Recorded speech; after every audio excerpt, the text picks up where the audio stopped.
I've been working in the finance world for the last 15 years now, and let me tell you, my perspective on money has completely changed. In this video, I'm going to share the 14 biggest lessons I've learned about money during my time in the finance world, and how my view on money has changed, and how these lessons can help you on your financial journey. Don't make the mistakes that I made and that I've seen plenty of other so-called finance professionals make. Learn from them. The Bentley Rule. Here's an interesting story. I was talking to a guy who worked for Bentley many years ago, and nope, I wasn't buying. And he was telling me that Bentley doesn't really advertise on TV or social media too much, but they do advertise at private jet shows and super yacht shows, because walking into a showroom and parting with 300, 400 grand easily might feel like a bit of a sting when you haven't warmed up to it. But what's spending 300k on a Bentley when you're spending 50 million on a jet? And this was something that I used to find at the time. I'd be surrounded by folks who were in the top 2, 3, 4, 5% of earners in the country easily. And the truth is, they were always comparing themselves to the person who they sat next to.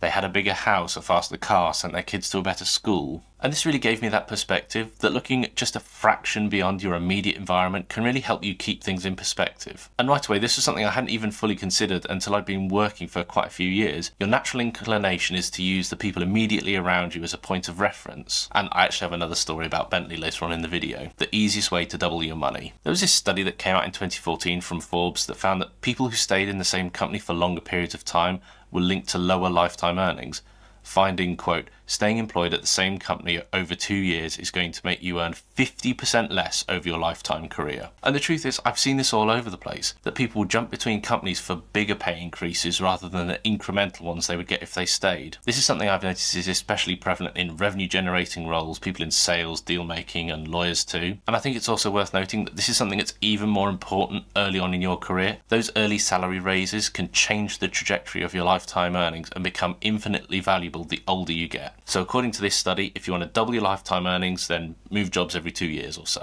But I should also add at this point, it's very person specific. Think about your money like a business. You know, Microsoft doesn't go out and spend money on gold paper clips, even if they can afford to. They spend their money on the things that will make them more money or that they will derive utility from. And this was a great piece of advice I got from someone years ago. He said the best thing to do wasn't to try and keep up with everyone else. The best thing to do is to spend your money on the things that maximize your return on investment in life. But, and this is the point that's often excluded from this, spend on the things that you like, cut costs mercilessly everywhere else. If wine is your thing, then cool. As long as you can afford it, it doesn't compromise your longer term financial goals, then spend a bit more money on decent wine. But if you don't give a shit about the cars, then just drive something cheap, reliable, and easy on the wallet. But it's also why I don't subscribe to this idea of cutting the cost no matter the cost, more than just an iPhone. So just quickly on this diagram. Here is a revenue graph for Apple that shows nice incremental increases year on year for the most part. But when you overlay iPhone revenue, you might start to notice a bit of a problem. In 2015, Apple made about 2/3 of its revenue from the iPhone. So what did they do about this? Well, in 2015, we got Apple Music. In 2016, we got the AirPods. In 2017, we got the HomePod. In 2019, we got Apple News Plus. I hadn't heard of it either. And the Apple Card, which we all forgot about, to be honest. And Apple TV Plus. In 2020, we've got Apple Fitness Plus. You'd see where I'm going with this. Apple decided that being overly reliant on a single source of income was bad news, so they decided to fix it. And the truth is, your own finances should be no different.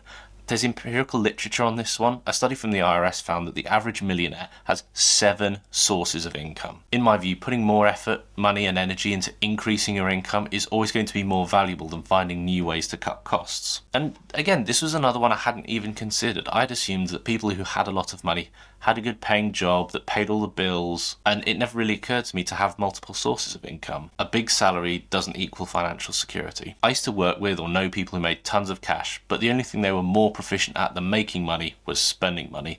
They would go out and spend their bonuses before they even knew what they were going to get, let alone before it hit their bank account. And this is an insane cycle that I've seen so many times. A big salary doesn't mean financial security if it comes with a massive lifestyle bill. By all means, spend your money, you've worked for it, why wouldn't you? But don't let the overhead eat you alive. You can only build wealth at the rate of the money you keep, not just what you earn. People who look like they have money often don't. Okay, I just want to lay some stats on you with this one. LVMH, which owns a whole host of luxury brands, like super luxury brands, too many to name, but here's just a few of them. But they're having some legal troubles in Italy, which we won't get to, and it was leaked in court documents that they paid $57 per Gucci handbag to a supplier to be manufactured, but they would then retail these bags at nearly $3,000, a truly phenomenal markup. And I'm sure that they're not the only ones, but there's more. Research according to global data found that Americans with a household income of less than $50,000 make up about 27% of regular luxury consumers. And keep in mind that that's household, not individual. The people who I interacted with who had money were the people who understood it's not about how much you make, but how much you keep. That's not to say they're big charity shop hitters. They splashed out money when they wanted to or when it made sense, but that wasn't the norm for them. And I think this is a really important part. So it's just another thing to bear in mind. You don't have to be smart to be rich. I know plenty of dumb rich people and plenty of smart broke people. And here's the thing, if you start working at 18 and you want to retire at 65 with £1 million in an investment account, it costs you about £95 a month. You can set that up once and never ever ever look at it again. That requires no PhDs, no fancy finance qualifications, no regular check-ins, the end. And that was when it hit me, that realising your attitude to money was going to be an infinitely more important part of your financial journey than just about anything else. We always say on this channel, the consistent application of good financial habits is going to be one of the biggest determining factors to your overall success with money. And the truth is, this might have been one of the biggest light bulb moments for me. Nobody ever got fit because they worked out for 24 hours straight, but plenty of people did by doing little and often. By walking 10,000 steps, by going to the gym a few times a week. Spending £1 now is like spending £10 in future. This is linked to our previous point. When you spend money now, you're depriving your future self of that money, but also the returns that money could have made. And this was something that a banker told me, that playing the long game when it comes to your own finances is a key skill. And he worked in a part of the business that was driven by day-to-day movements, but when it came to his own finance, he wanted cool, calm, and plain sailing waters. Simple is key. People go out of their way to collect points and miles, have 24 cards or credit cards open all at the same time. It's just more hassle than it's worth. And the truth is, you end up in this paradox. It's only ever worth moving your money around every 20 minutes for a better rate if you have a lot of money. But if you have a lot of money, then chances are your time is better spent going out to earn some more money. And if we're totally honest, controversially, I think you only need 4 accounts in your entire life. You need a current account to cover your day-to-day expenses, a high-interest savings account for your emergency fund, ideally 3 to 6 months of expenses, a tax-advantaged account, an ISA in the UK or a Roth in the US, and a retirement account like a pension or 401k if you're in the States. But controversially, I will always add the 5th option, which is a credit card. Now, before you get into it, I know that some people will be marching and calling me a traitor to the finance world, but the truth is that under Section 75 of the Consumer Credit Act of 1974, your credit card provider is jointly responsible for any breach of contract when you use your credit card. So there's value in using it because it offers you greater protection. But always the important caveat that only if you pay your credit card off in full every month. People who make their finances needlessly complicated often end up getting themselves into a muddle about it, and the marginal gain that you make is exactly that, marginal. Unplanned expenses and forgetting are not the same thing. This is something I picked up from the Automatic Millionaire, again linked to our previous point, making sure that your finances are not only as simple as possible, but also as automated as possible. This means not only is this less stress inducing, but it also means that you have yourself in a training program that you're going to be optimizing your money. Payments on direct debits to keep your credit score squeaky clean, deposits into your savings accounts on standing orders, paying into your pension and ISAs, all automated. Because if your wealth building journey is going to rely on your memory every single time then you get paid, then it may well mean that you're travelling in second gear the whole time. Automating is key. It reduces the potential for errors and means you're not reliant just on your memory. Call in the professionals. One thing which never ceases to amaze me in my own career is that there were so many professionals for different areas of the business. And a good example is in finance. In larger organisations, you don't have just finance. You have accounting, FP&A, corporate finance, treasury, AP, tax.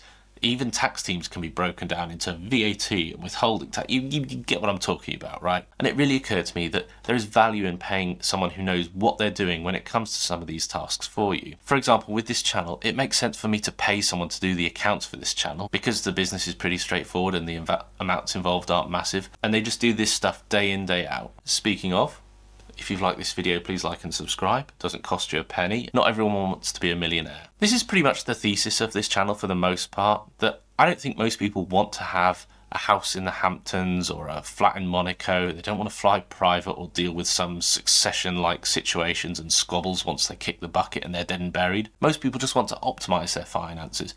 not waste money, make sure their money is out working for them, and try and give their loved ones the best life possible, but so that they can actually spend time with them. Income doesn't equal effort, it equals outcomes. You have people who do a little work and get paid a lot, and there's a lot of people who do a lot of work and get paid a little, for all sorts of reasons that we won't go into for the purposes of this video.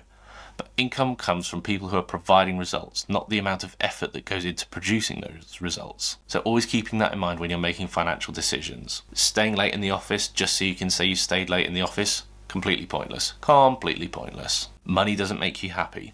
So just going back to the story at the start of the video that I mentioned.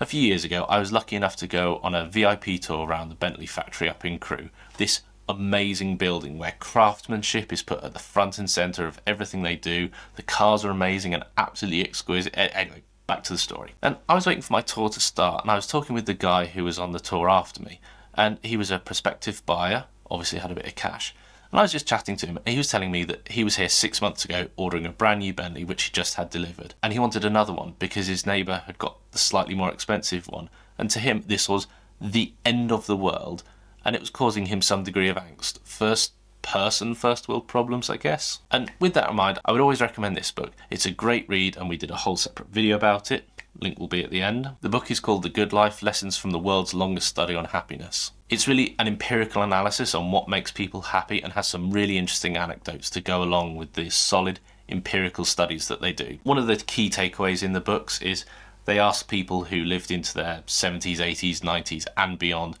what their biggest regrets were, and no one ever said, I wish I spent less time with my family and more time at the office.